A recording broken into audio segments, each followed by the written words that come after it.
All right, good day. Welcome everyone to this BIMVendors.com webinar. Today I'm joined by Andreas and Morten from Bluestone PIM, and we are going to discuss the paradigm shift that is happening in digital commerce. There are some paradigm shifts, and I think we'll look back and touch on some of them as well. But before we dive into the meat of the conversation, let's do some quick housekeeping. We are in a live session, which means you can ask your questions on the right-hand side using the comments on LinkedIn or on YouTube, and I'll try to weave in your comments during the conversation. So feel free to leave your comments there. And we'll be recording this session. So if you have to drop out after, well, whenever you have to drop out, don't worry, we'll be sending you the full recording and make that available to you. Now, we are going to discuss a paradigm shift, and maybe it is no surprise that that paradigm shift is driven by the AI revolution. And as well, you might have noticed, every week in AI news is 6 months of developments, at least so it seems. So since the launch of ChatGPT 3.5 about 3 years ago, it feels like we've been in a very turbulent area when it comes to all the new AI developments. And just last week, we had not just James Collison from Stripe announcing their shift towards the facilitation of agentic commerce and his view on agentic commerce and how that is going to impact the world, but also lots of updates on the integration of AI models in search, and specifically Google search, that is now driven by AI much more, and I think is going to be a 100% AI overview integrated search from now on, or at least that's where we're headed. And also just announced that they're going to allow sponsored results in that AI search. Who had seen that one coming? Before we maybe jump into the discussion, Andreas and then Morten, would you maybe please quickly introduce yourself and the tooling? Sure, just a quick one. So I'm Andreas, the CMO of Bluestone PIM, and I have a very strong background in commerce for more than a decade, and I've been moving to the PIM world more than 2 years ago, and happy to be here with you and discuss the new narratives with everyone here. Morten, over to you. All right, Morten. Yeah. Hi, guys. I'm Morten Ness. I'm the Chief Product and Innovation Officer at Bluestone PIM. So that is my day job. And then I do a lot of work for the Mac Alliance also. I've led the admissions panel for basically the last 4 years, I think. Yeah, so that's me.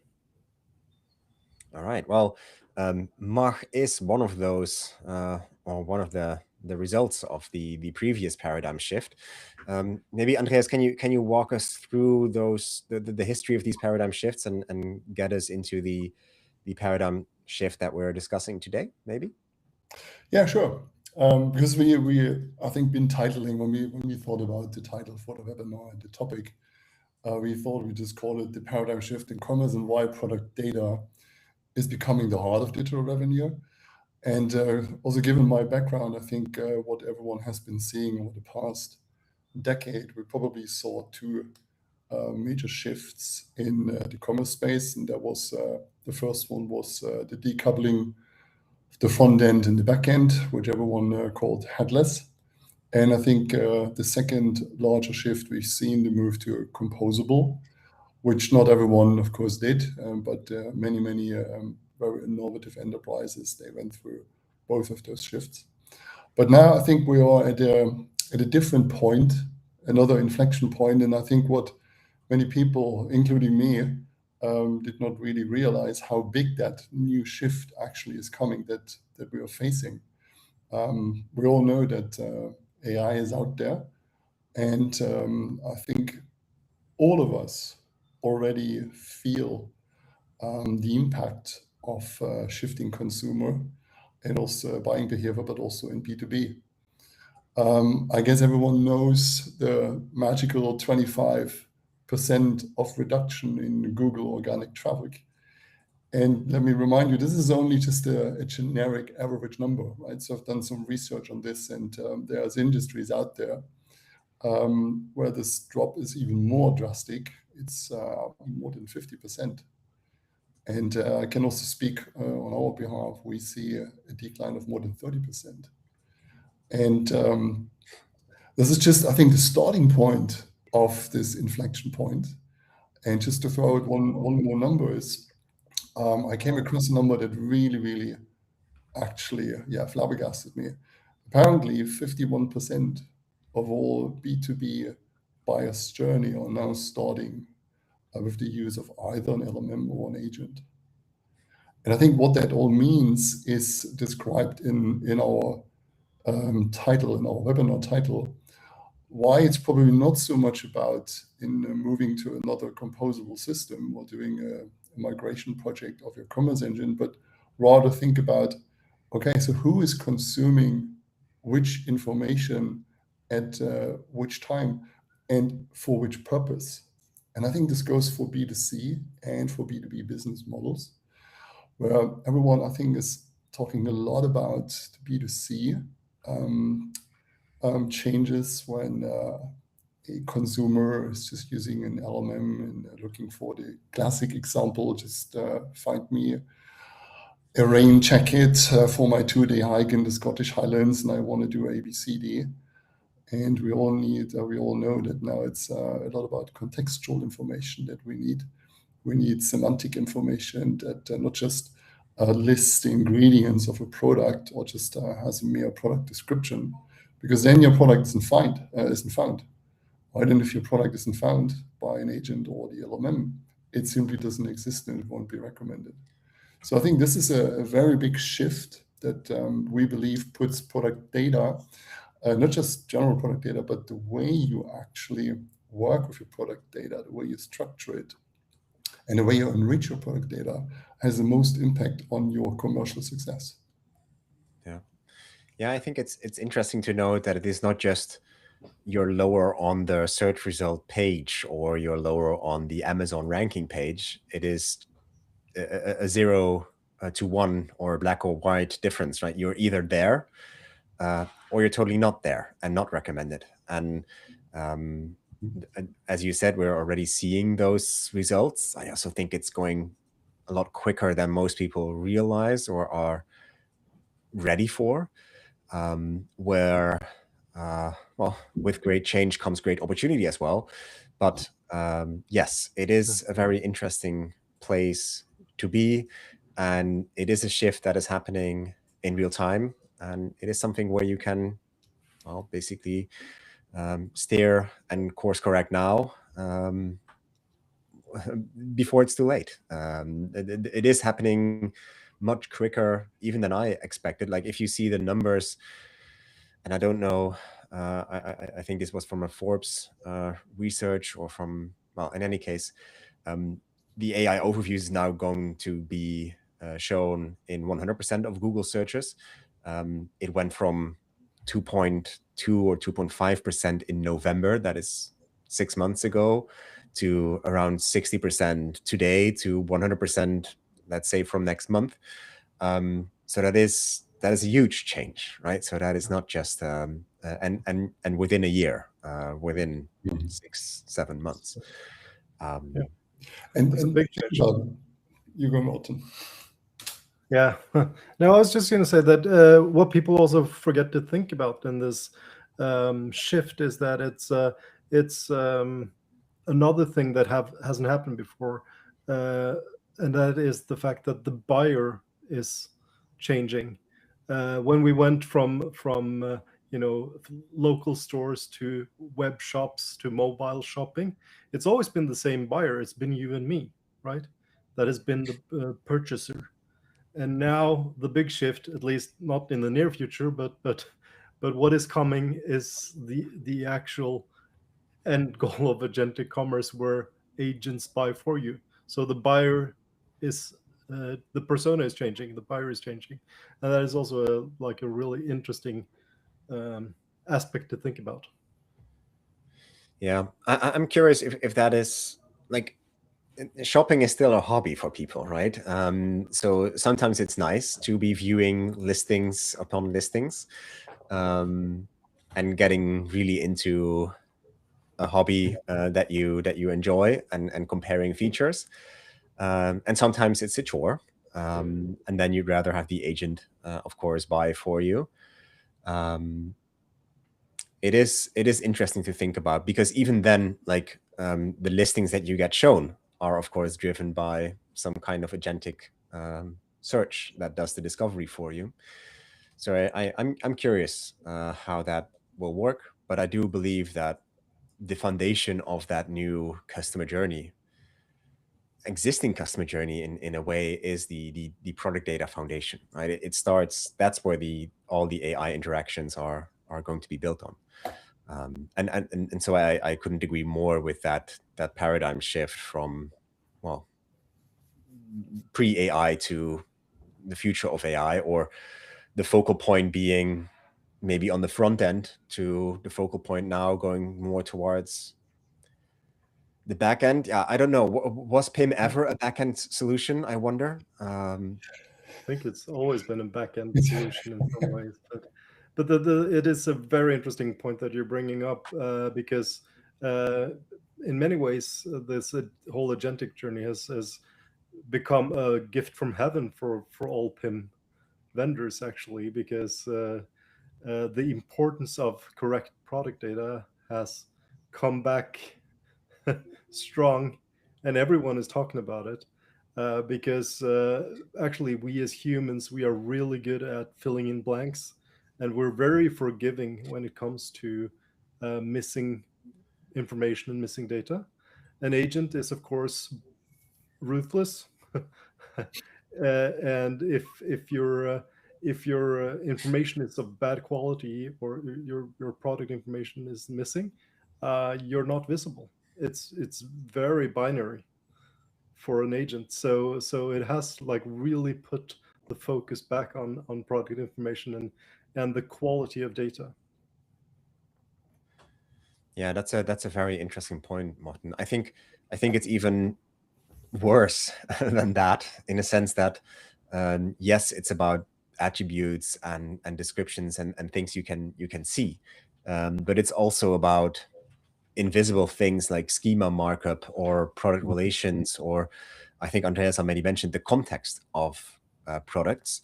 When we look at the rain jacket, the AI is going to see or discover whether that is a good rain jacket for the Scottish hike, if it is also linked to hiking boots, and maybe some anti-mosquito screen for the Scottish Highlands, and maybe linked to a travel guide for Scotland, because that's what they see as contextually expected or correct, right? And that's a whole different experience than what we're seeing with customers right now, right? They're still stuck in that description and attribute space where they're looking to get, I mean, that's important, get the right description and the right attribute and a full description in there.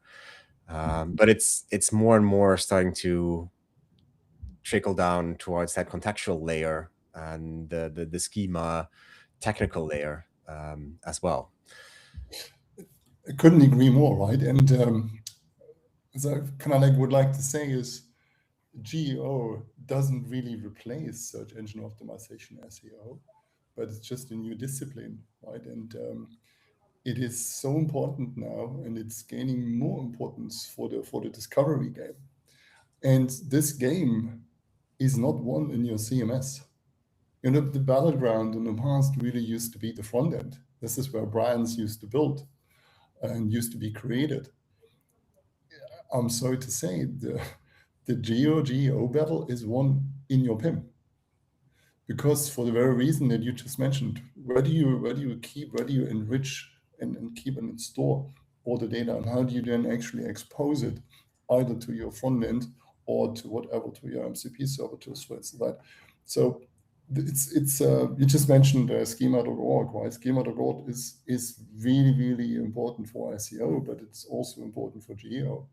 And let's just say this one more time, right? So contextual information is required for GEO. Semantic information is required for GEO. Product comparison is required for ranking very high in your GEO.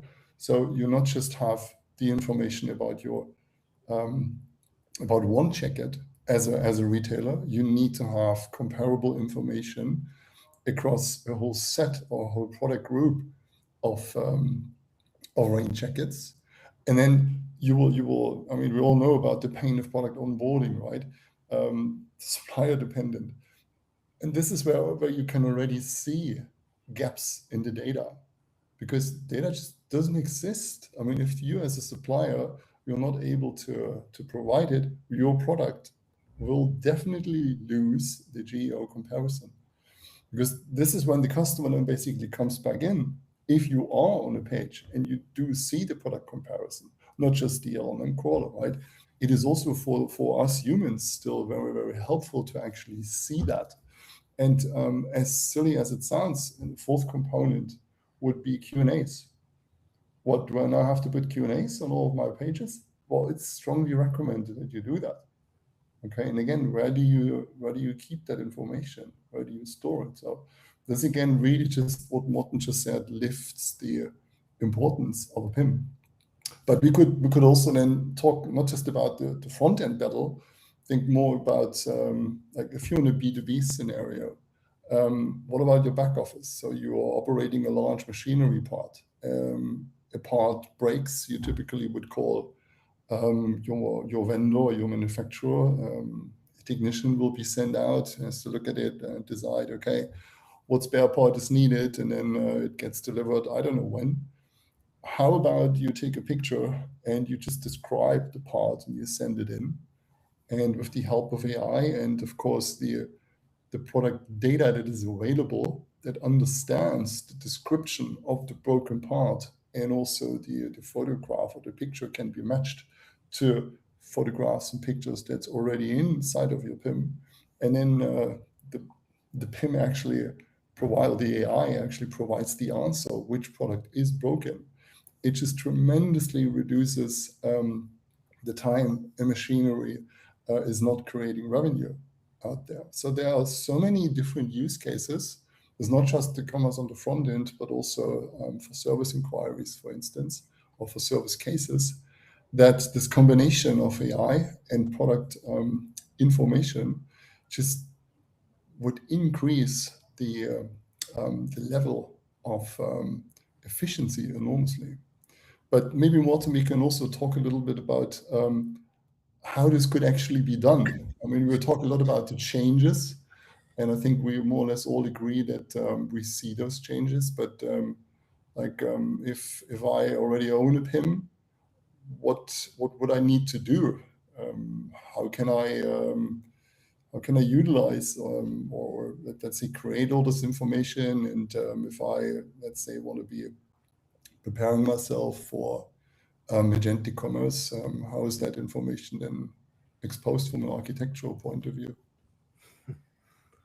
Well, the cool thing about agentic commerce is that you can be agentic commerce ready 100% without AI, I think. So actually, like the data itself has nothing to do with AI. However, the tools that are used in modern PIMs and especially Bluestone are of course AI tools, and that's what makes it really easy to work with, easy to find discrepancies, find where things are missing, do analysis, and also automatically filling it out. So the tools are there, and then you also have to figure out what makes you unique and what makes you stand out. So that is sort of where the I guess the business knowledge comes into to play. what you know about your business and your products, on how you enrich that and stuff like that. So yeah, the whole process is changing. The tools that are available are amazing, but there is still manual thought to be done. Of course, AI will help you with that too. Yeah, Give exactly. you recommendations and give you recommendations on what to do. But yeah, we just did some research. I can't remember if it was like 200 people that responded on agentic commerce. Remember, Andreas, was it around 200? It was close to 500 actually. Oh, really? Okay, so it's in more. But I was the one thing that I took away from that is that it's still early. People are skeptical. People Yeah. are not really where we where we think they are. But I mean, I go back and forth, Morten. Like sometimes I think we will never need humans again, right? Because yeah, enrichment can be done by AI. Creating these relationships can be done by AI. Collectionization or building perfect hiking gear setups for the Scottish Highlands can be done by AI, right? So sometimes I'm hoping we can still get a human in the loop, but it's not. Well, maybe only in the setup of these systems, but I think that's only a matter of time. And then on the other hand, like when I look at reality, there's still so many people. Like I go back and forth, like no humans involved, and then reality says, I think everyone... you have this sine wave. I just like a couple of weeks ago came back from Toronto, and we there was this conference there, and we talked a lot about the state of things and where people are, and everyone are talking about ACP and UCP and agentic commerce directly in Claude Desktop and just the whole purchase thing.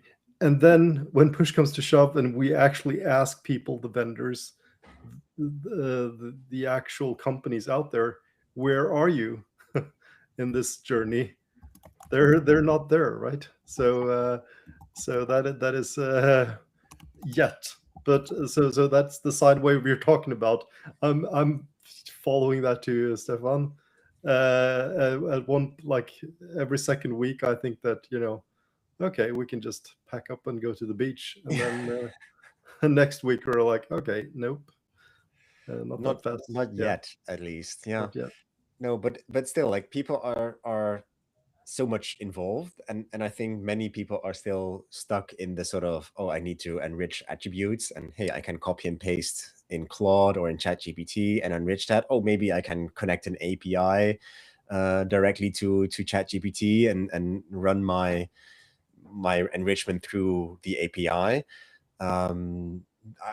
I think in the end we'll have a whole orchestra of AI tools and PIM tools and commerce tools to run this. But maybe just one conductor. I don't know. Yeah, well, that is the big change, the architectural change that you're talking about there. And that's what change or differentiates, I guess, all monolith PIMs from newer PIMs like Bluestone. A PIM that is truly API only, where you only have APIs, and the big difference there is that a system like Bluestone will handle an agent the same way as a UI user, right? Because everything that a UI user can do is also available to the agent. So there is actually like a shift or a moat now between the old PIMs and the newer architecture, where where actually the older PIMs can't follow, because you need 100% API coverage to follow properly into the agentic world. And I only know of one PIM that does that, but there are many out there, so you probably know more, Stefan. But I mean, you're right?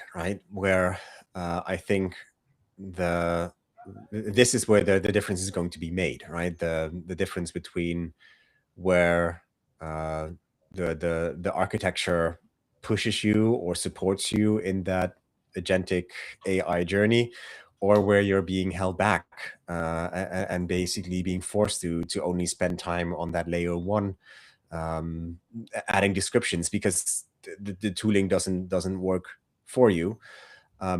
And there's very few new PIMs, so to speak. There's only a handful, and that's what I appreciate about Bluestone is first the headless and the Mac approach, and now the AI readiness basically for that new buying journey and that new discovery journey And that we what are we'll already see seeing. now is one interesting thing first, and you can talk, Andreas, is that this will become much more visible now. We had this shift before with API first headless, but only the developers who got access to the API docs could actually see the difference. But now suddenly the difference is going to be very visible out there, because basically your agent is not going to be able to do what it's supposed to do. So it's going to be very clear who can do what, and it's going to be up in the open very quickly. Yeah, sorry, Andreas, you had a comment. No, it's fine. I was just thinking, let's put this maybe a little bit into the larger context, also the context of the topic of the webinar, where we say the changes in commerce. So if we look at the architectural layers, right? I think right now, and of course in the past, we've seen that the actual orchestration often was done with or by the commerce engine. So I just know from the commerce tools times that you pulled in the pricing, OMS information, etc. Right? So you basically have all the information and then you expose it to the front end.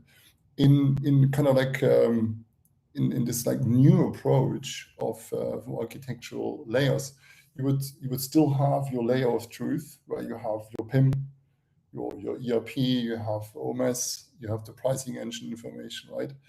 But then I think this is what's kind of like shaping right now. And we had a really interesting discussion with Dirk from Lab Digital, who unfortunately is sick today and couldn't make it. But this orchestration layer, right? This is, I think, currently evolving and forming, and there's no real answer out there yet. So I think this is where the real interesting discussion and also developments will happen in the very, very near future, right? So this is where the BFF basically evolves.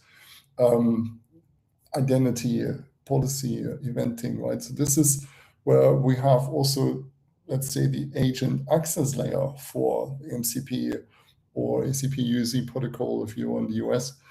And the actual execution is actually the reduced function of the commerce engine. And so this is what you would typically say, okay, that's in the future probably the commerce core. You have your card, you have your checkout, you've got your payments, your tax fraud, whatever have you. And I think this is where I personally see the change also happening on the commerce engine side. And of course, you've got your consumption layer as we used to have, whatever this is, CMS. And I think now coming back to what you said, Morten, if you look at the orchestration layer and how these layers are composed, I think to me, we come from a headless solution. This makes perfect sense. Headless makes perfect sense. That also, if your PIM is 100% headless and API first, right? And if you look at the truth layer, the orchestration layer, and the execution layer is up here, the communication between your PIM and the MCP, for instance, this is going to be vital. And the question really is, and we see this already now appearing in RFPs already, that customers are asking, okay, can I access all your PIM's functionality without clicking the UI, aka can I access all the functionality via an API call? So there are already a few customers out there who think that way. Okay, look, there's a new architectural situation coming up. How do I make sure that I don't have to click, that these automated, let's say, information flows are interrupted by a human, or just limited by the way my old PIM has been built, because the functionality has been hardwired and hard-coded into the UI, and only a few functions are actually accessible via API. It sounded crazy to me when I heard this for the first time, which was a couple of months ago. But then, since you've been talking about news, Stefan, I think in March this year, Parker Harris, which is the co-founder of Salesforce, the more technical guy, I think he said something, because they were actually launching Headless 360, Salesforce Headless 360, when you talk about the agentic enterprise. And he said, why would you ever want to log into your Salesforce UI again? Right, so this is when I think I had this aha moment, say, okay, something is happening out there. And I think we see this in this kind of like new architectural approach that is actually needed. So you have to build software in a way that machines or agents can actually seamlessly talk without the interruption of a UI. And it sounds pretty harsh that UI is becoming a blocker, right? But this is something that we see, and I think this is something that adds a totally new edge to this game. Also, when you do your selection process for PIM, because we always say you got to look into the future. You got to anticipate. Right, in this interplay of MCP, API, CLI, and agents, this is something that you got to keep in mind when you source, but also when you start building your own in-house architecture. Yeah, but I think like 3 years ago or 5 years ago, when some payments were still moving from on-premise to the cloud, and you guys were doing the headless stuff, we had discussions with customers who said like, okay, why do I need headless, right? Why do I need a headless PIM? And I had to give them like, yeah, if you don't have 3 developers or 10 developers who know how to work with this, or an implementation partner who can help you with this, maybe it doesn't help you or doesn't make a lot of sense, versus normal PIMs who are not particularly headless. But what I see now is, hey, it is definitely changing and impacting your customer journey, or your customer's customer journey, if you're able to serve them the information in the correct way, on the correct platform, enriched correctly through the right architecture. And that's new, that's different, right? Yeah. There's a clear market need and market development. And I think the unfortunate thing for many customers that we speak to is that it's happening so fast, right? Yeah. PIM selections happen every 5 to 10 years. And if you just made the wrong choice, that's unfortunate. But even then, they are 5 to 10 year changes, or that you only change them 5 to 10 years, every 5 to 10 years, is because they're so embedded in that architecture. It is because they're so embedded in that process architecture as well. So yes, I can imagine you don't just want to change, but on the other hand, I also agree with you, Andreas. Like, if you are forward-looking in the coming 5 to 10 years, but even in the coming 6 to 12 months, this is where the world is going. I don't see.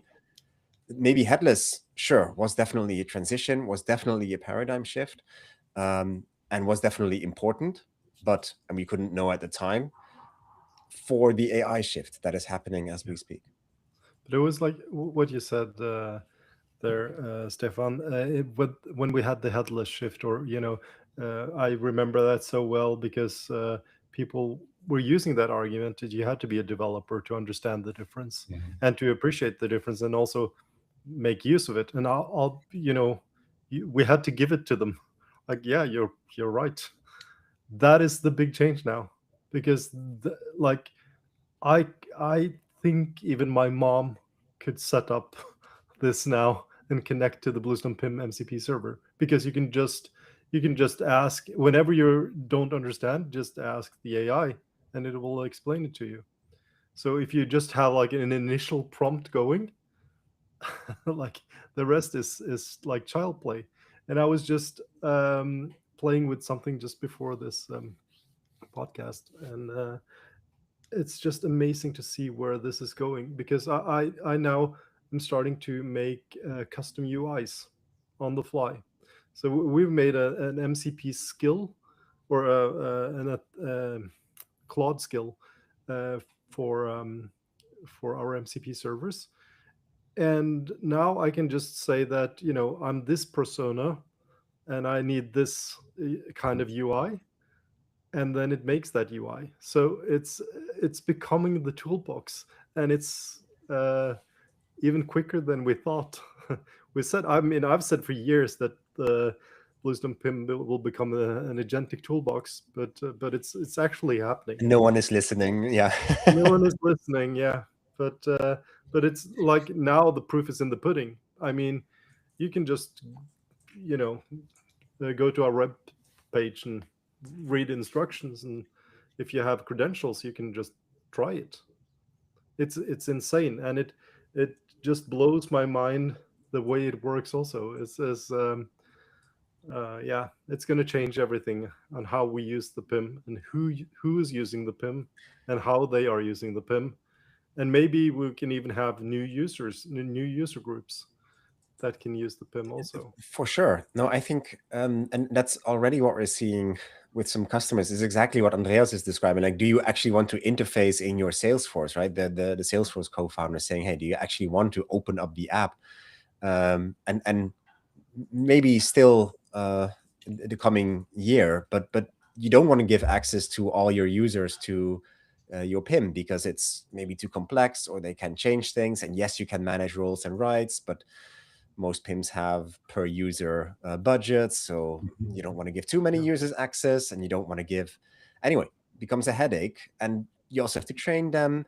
What if you could just ask Claude to create an interface that only does what they need, maybe only just for a project that runs for this month, that they can access all the product data that they need access to, and just quickly get the job done that they need to get done? Yeah, I kind of want to share my screen now, but I'm not going to do that. I'll save it for a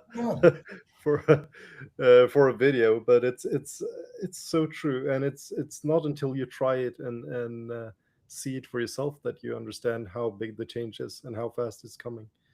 Yeah, it's an interesting development, I think, and a huge one, and I think it's much bigger than it has been before. I mean, the whole API first, headless commerce and composable, that was a big thing. But this is changing everything in a much bigger way. How we're using it, who's using it, when we're using it, like everything is up in the air now. Yeah, but will this be? No, go ahead, Andreas. I was just saying, right? Like if you think, these, like, say, 4 architectural layers again, I think this is where I really think the biggest change is about to happen right now. And this also explains why prospects and companies out there are now rethinking the role of a PIM. And just as a side note, coming from the commerce world and knowing that, the big composable projects it is like 12 months, and it has a huge price tag. The PIM project is not as big. It doesn't last that long, and it's definitely also not that costly. But back to the actual message here is, I think where the perceptional change really is happening is the PIM just used to be kind of like an upstream plumbing of information into the commerce engine, right? That's what we used to do in the past. Well, it's like being a commerce engine, you take the information and you orchestrate it and you put it into the front end. But in this new world that we've been talking about, the agentic world, but not even in the agentic world, even in just the LLM search engine driven world, the role of the data and the structure of the data that the PIM provides becomes of a much more strategic importance. You just don't just cram it into your commerce engine. You actually cram it into your orchestration layer. And that's where you have your MCP. That's where in the US you have your UCP sitting, right? So this explains why companies now start rethinking, okay, maybe I just don't need a PIM where I have a nice UI and I have 20, 30, 50, 60, even more people just managing data. Because, and we see this also in RFPs now, those companies who already have the future in mind, they really think about, okay, can I not automate certain processes?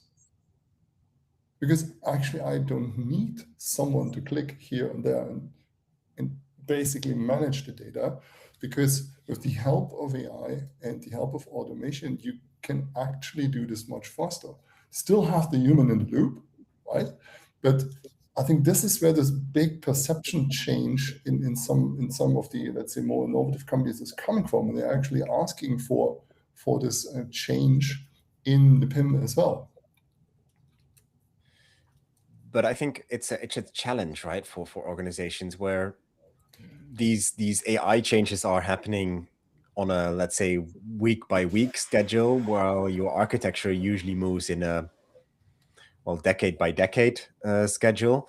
And like what we see, like the solutions that we see, and I'm curious how you see this, but what we see with customers is that they then go for intermediate solutions, right? So what we usually get is, hey, change the product data process, but please don't give us any IT advice because we don't want to change the solutions. And I think what we're seeing now is that they understand that the importance of that data foundation. They already have that data foundation somewhere.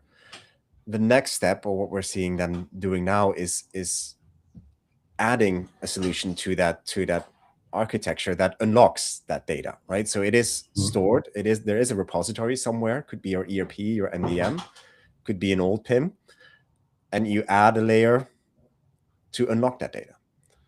Yeah, I think the answer is very often it depends. And what I don't really have a problem in saying the Bluestone PIM setup is not for everyone. It really is not. If you just look for a PIM to manage your data, there are definitely better and also cheaper solutions out there. But to just give you an example, I think it was 2 days ago. I still read newsletters in the morning.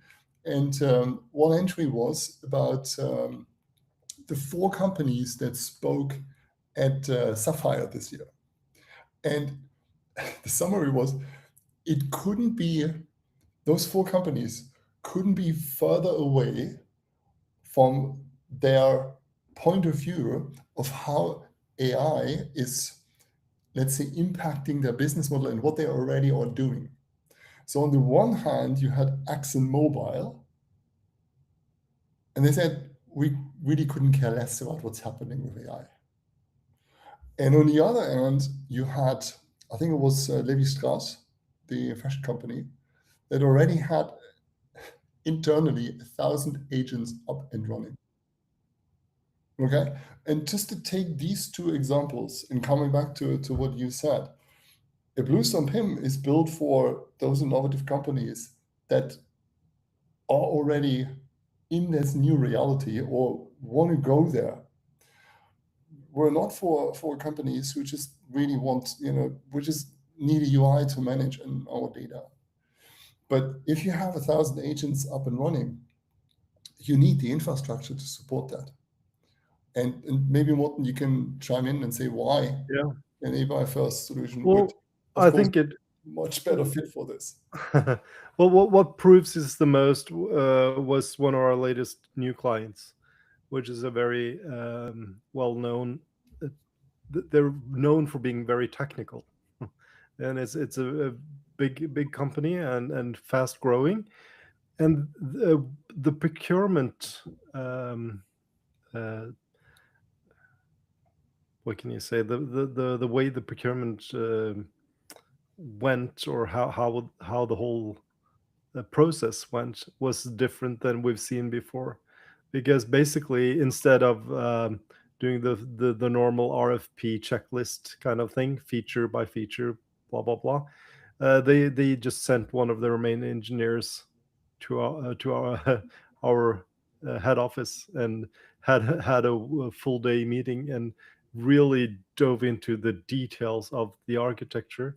And then when it came to the final procurement phase, they were not really talking about UI users. The most important thing for them was that they wanted to start out with 1.5 million product updates per day. That's their starting point. That's where they're, and then the sky's the limit from there. And that's not a normal story, right? And that's where these types of companies are heading. They don't care about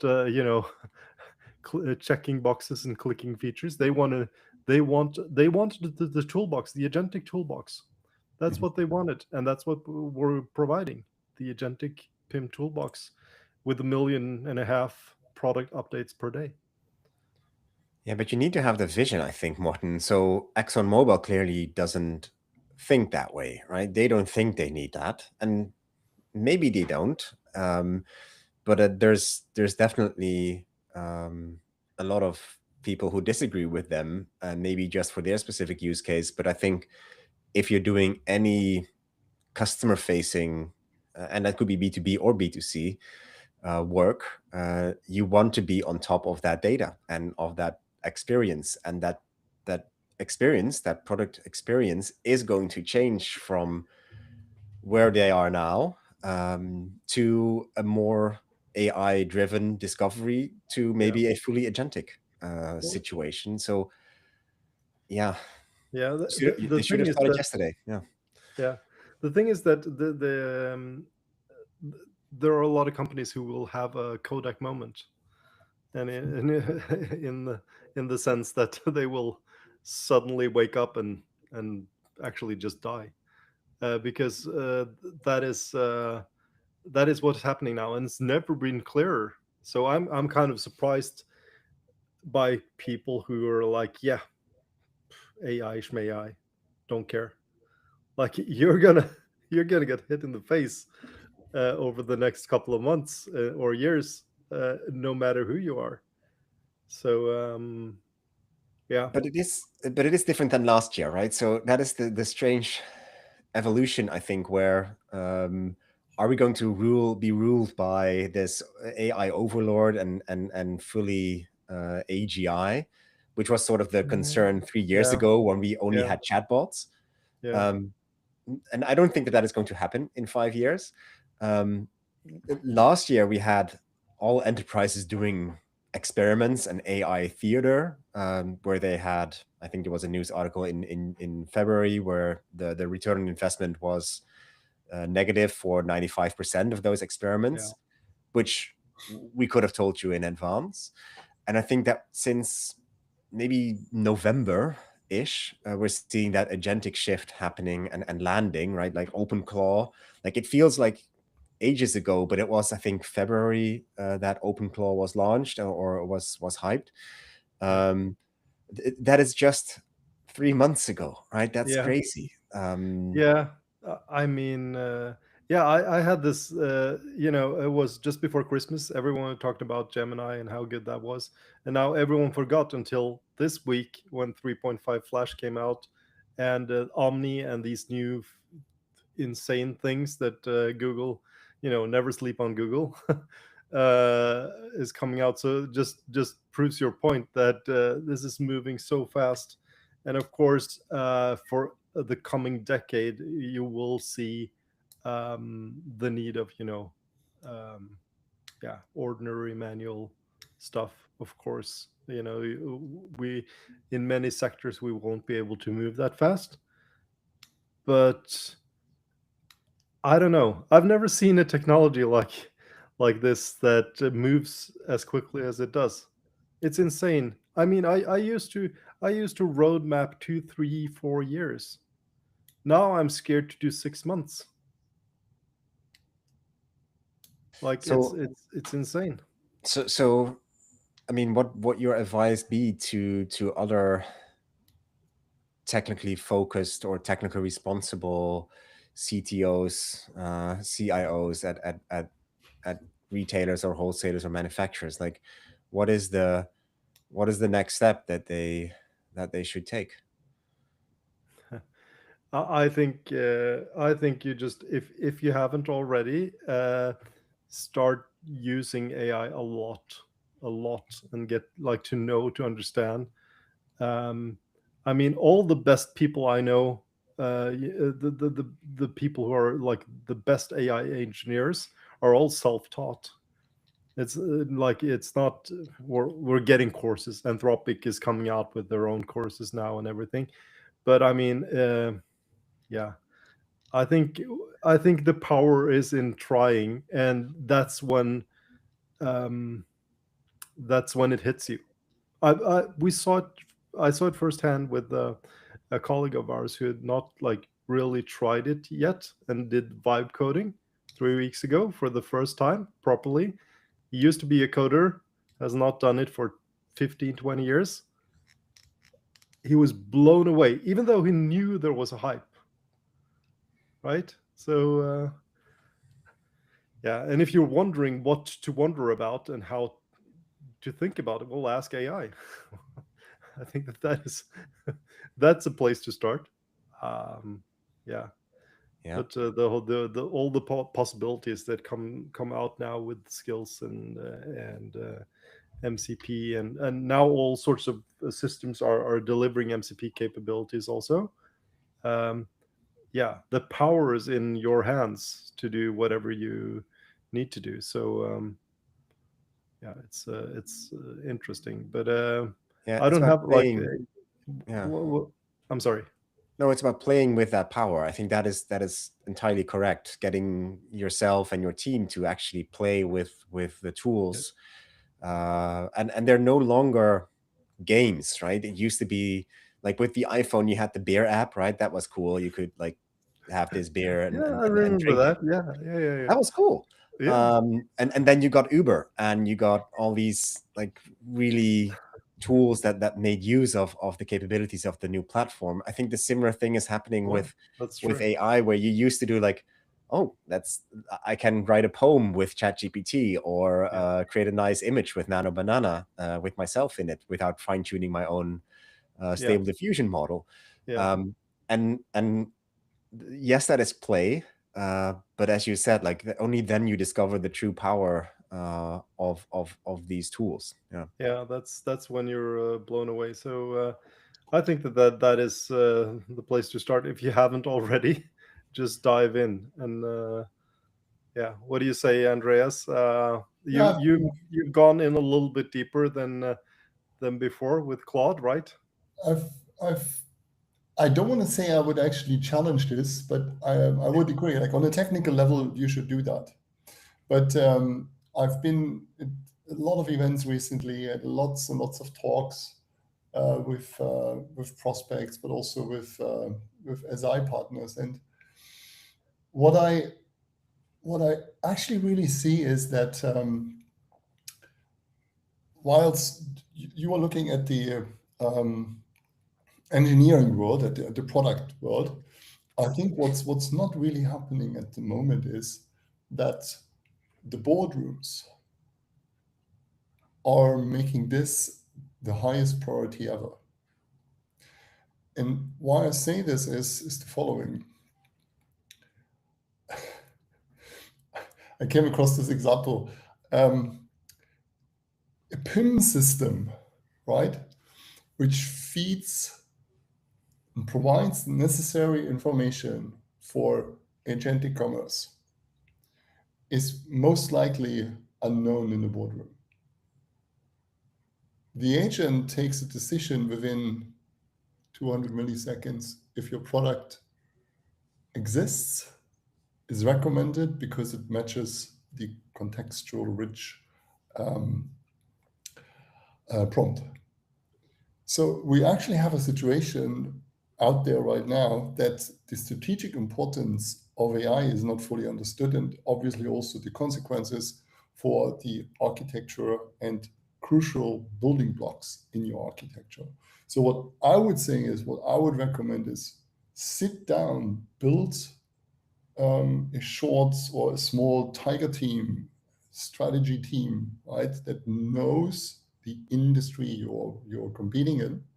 And I would recommend start thinking about use cases.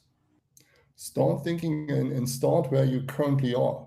If you're a B2B or an industrial company, think about how you do your business. Think about your engineers.